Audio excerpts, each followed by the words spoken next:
I went in here, didn't I? Yeah, that's the bathroom. Okay.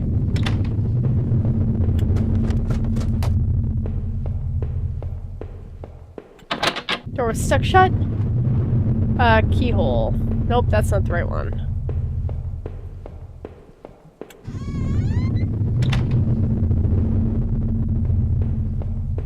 TV.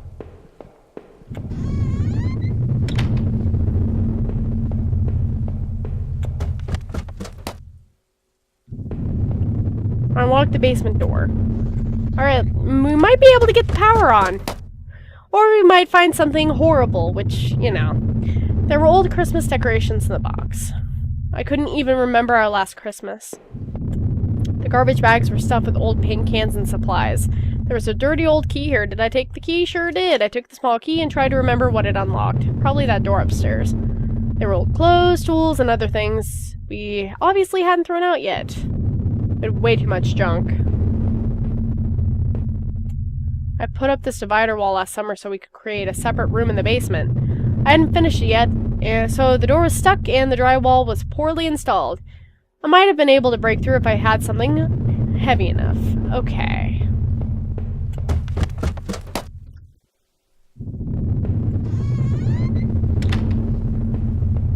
Nope, wrong room. Up the stairs, up the stairs. The grimy key I had found in the basement unlocked the door. Looked like the room had been tossed around. The furniture was a mess. Did somebody break in here?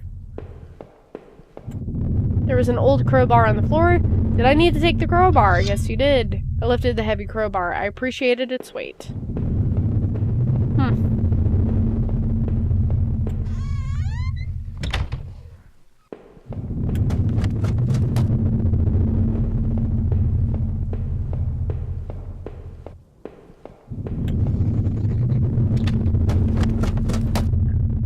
Alright, let's go break down this wall. I'm sure we won't make a horrifying discovery. Did I break through the wall with the crowbar? Sure did. With a heave, I swung the crowbar at the wall. I smashed a hole large enough to step through. As I stepped through the broken wall, my breath caught in my throat. This was it. Was Rachel down here? Was she okay? Don't look! I'm gonna look!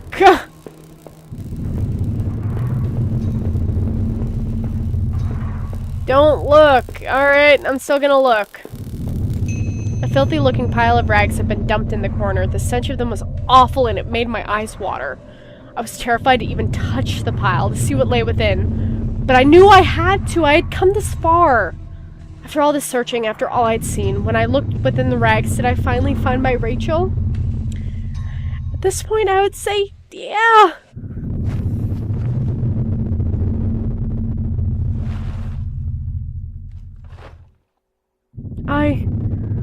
Oh no, my hands trembled as I pulled back the layers of the cloth. There at the center, under all the dirt and mess, was my beloved, my Rachel. Her arms were bruised all over and slashed repeatedly. Her clothes were ripped and torn, and even through all that sickening blood, it was obvious that she'd been stabbed to death. The knife that I had carried all this way suddenly seemed like a poison. What had happened, Rachel? Who did this to you? I thought about all I'd seen and wondered if any of it could help me figure out who'd done this. When I couldn't stay there any longer, I stepped away on shaky legs and made my way back upstairs. Reluctantly exhausted from my journey, I could no longer resist the urge to close my eyes.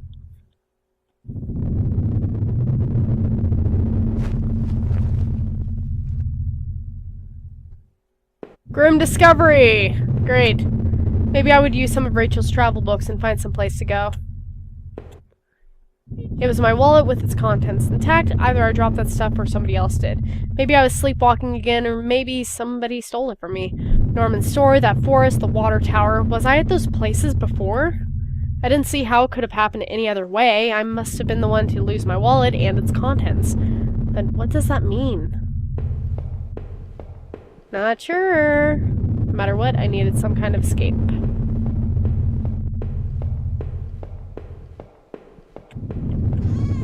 Alright. This was the old photo of that other man and his wife, I assumed. I found it in that house. I recalled those faded remains I'd found deep underneath this house. What had he done there? Well, what did I think? Was that man involved with this whole mess somehow? Could be? I don't know. Definitely, those tunnels, the odd tools in his house, and the remains of his wife. He wasn't innocent, that's for sure.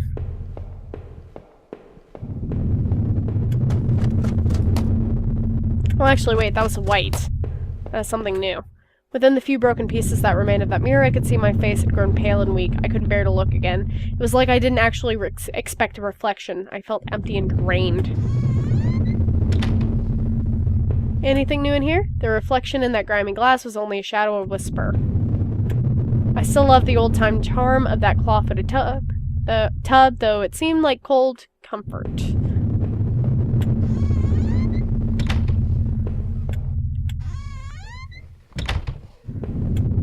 It was the key card I'd found in the factory, the one that allowed me to slip through that door. It seemed to me that that was probably Norman's. But if it was true, what was he doing back at the plant? Did I think Norman was going back to the factory? You know what? Maybe. Must have been him. He must have been using that old locker room. I'm just saying yes to everything. The laptop had finally run out of power.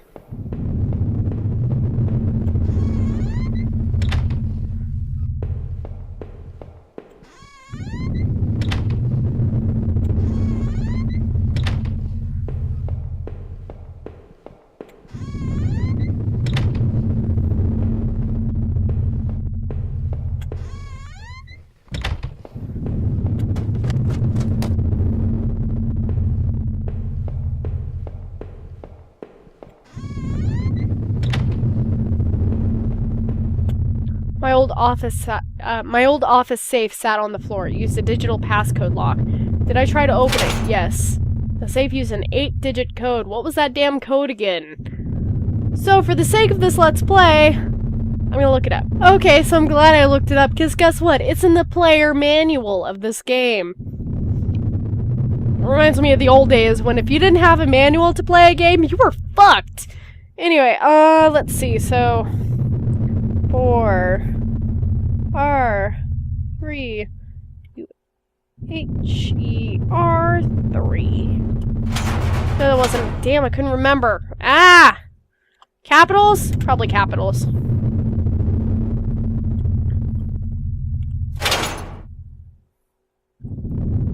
Yep, capitals.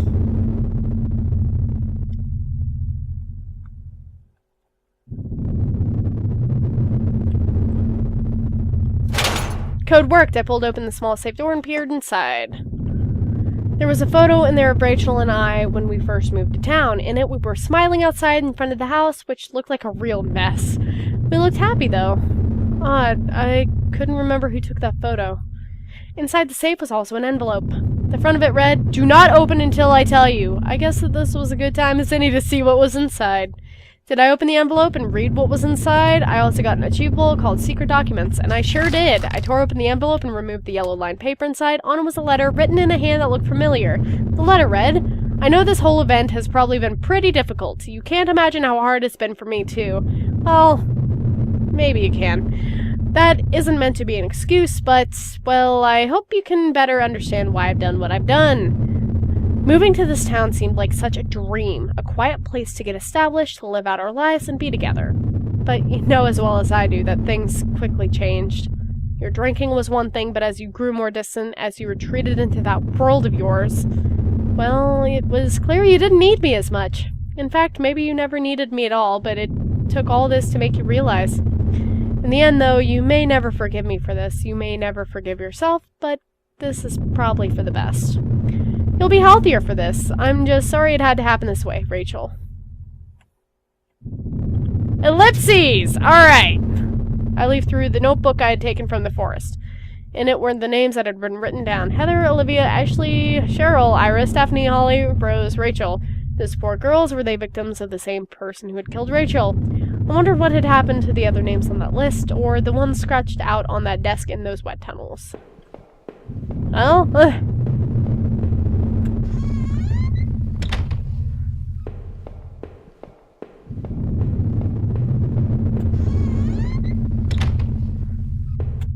it was a letter I had taken from the post box. Rachel, were you really having an affair with Norman?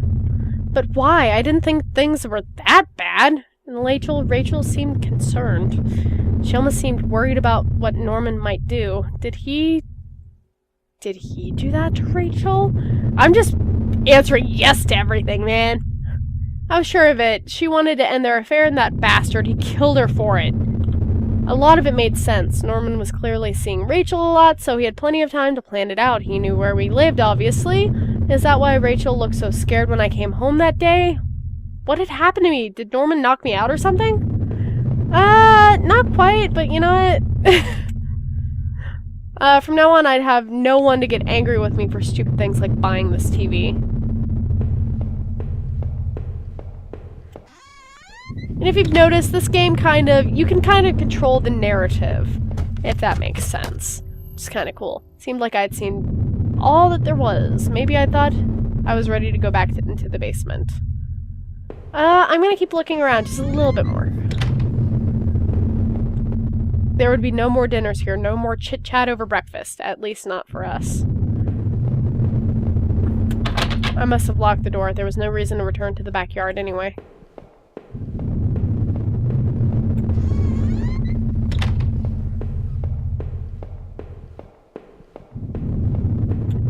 The mail still sat there, heaped on the floor. How long had Rachel been lying in the basement? There was nothing for me here anymore, no reason to stay in that house. Did I leave, never to return? No, I felt like I had to think about it a bit more. I want to go into the basement again.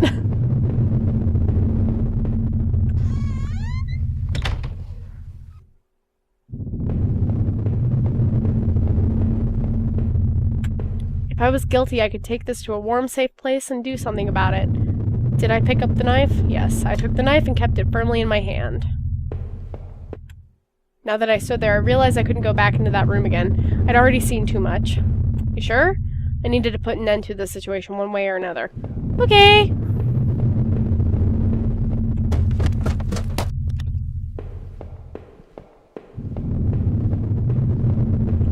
I knew I needed to escape that nightmare, but what about the knife I still carried?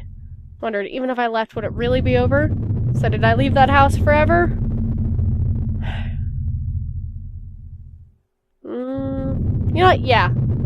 Let's leave. Why not? Living in this town hadn't been easy. The plan had helped in some way to stay grounded. It kept me in line, gave me something to do, and helped me get away from my past. When the factory closed, everything changed. I guess that was when I started sleepwalking, disappearing for hours at a time. I had MRIs and piles of doctor's reports, but nothing seemed to help, not even drinking. But I swear I had tried to give it up. I know it! The sleepwalking never really went away, though. But I know Rachel had tried. I know she had tried to be there for me, even when everything was falling apart. This night had unearthed terrible truths, but I knew it was a final act of a long-standing horror I'd been living. Waking up in that house tonight was the final cruelty. I wish I had remained unconscious in that room forever. It was obvious to me that the man I had found in that house had something to do with all this. Could he have killed Rachel? It started to seem that there were too many things I had seen to think otherwise. And what was hidden within those sewers I had found? The tunnel to that man's house obviously led there, but was there something I missed? I had found the contents of my wallet scattered throughout town. Why the hell had I been out there? Had my sleepwalking gone to some new extreme? The thought that I couldn't account for my whereabouts, but knew that I had been to that forest and even Norman's place, well, it was terrifying. I didn't know what that meant, but at least I had recovered my things. Hopefully, I thought that would cover my tracks so I wouldn't be blamed for all this. Even more troubling were those poor girls that I had found in those terrible woods. Half hidden in the shallow grave, their secret deaths seemed more like the ultimate defiling. If I hadn't found them, would anyone have done so? Would they have even been missed? I vaguely recalled the desk that I had seen in those tunnels. The names etched there. Someone had killed all those girls. Was that man? It was clear, at least, that Norman had been going back to the old plant.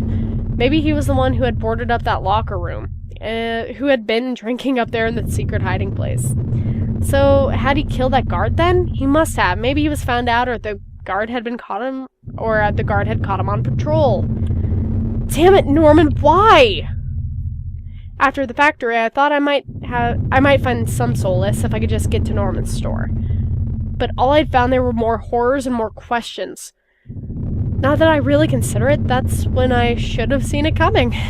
Norman, you were dead, and it was damn hard to feel bad about that. It was clear you and Rachel were more than just friends, but obviously whatever had been going on had gone badly. So why did you kill her? Did you want out of whatever you two were getting into? Were you responsible for the other murders and those other horrible things that had gone on in that town?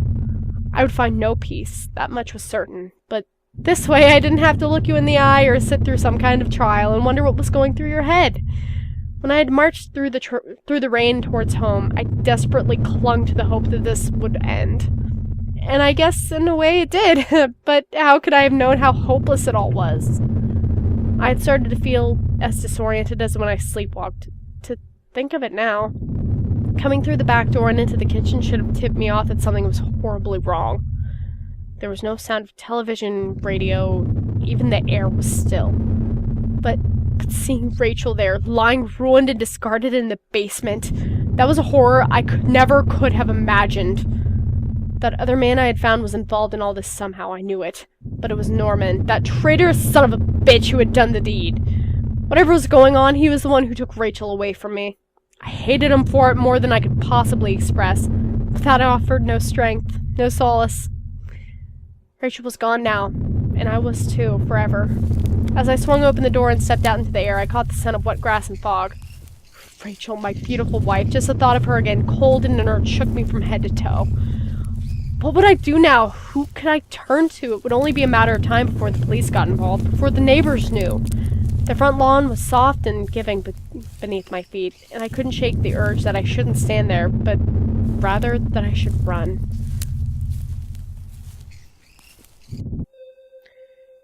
And I got an achievement called Slipping Away. Alrighty! So, this game, like I said earlier, the narrative, you kind of build upon it yourself. So depending on what you choose and what you pick up, it changes, which is amazing. Wow. Okay, I really like that. Although there were a couple things with the audio mixing that pissed me off. Also, home is dedicated to my wife, Nancy. Watch your back. Yeah, that's not... okay. The end! But there were just a couple things that I wish could have been done better, and then again, I'm not sure if the problem was my headset, which I don't think it was, because normally when it starts dying, it does a really loud staticky noise, but as you can see by the lights, it's not dying. I just put new batteries in it. So, yeah, other than that and a couple other issues, I really, really enjoyed it. Yeah! If you'd like to see me do more endings to this game, I might. There are plenty of guides out there that are text-based, so I don't have to watch a video. Thank goodness. And I would be more than willing to do more endings to this. It's a cool little game. Alrighty. This has been Kiara Cheetah with Home. I hope that you enjoyed it and that you'll stick around for more. Bye, guys!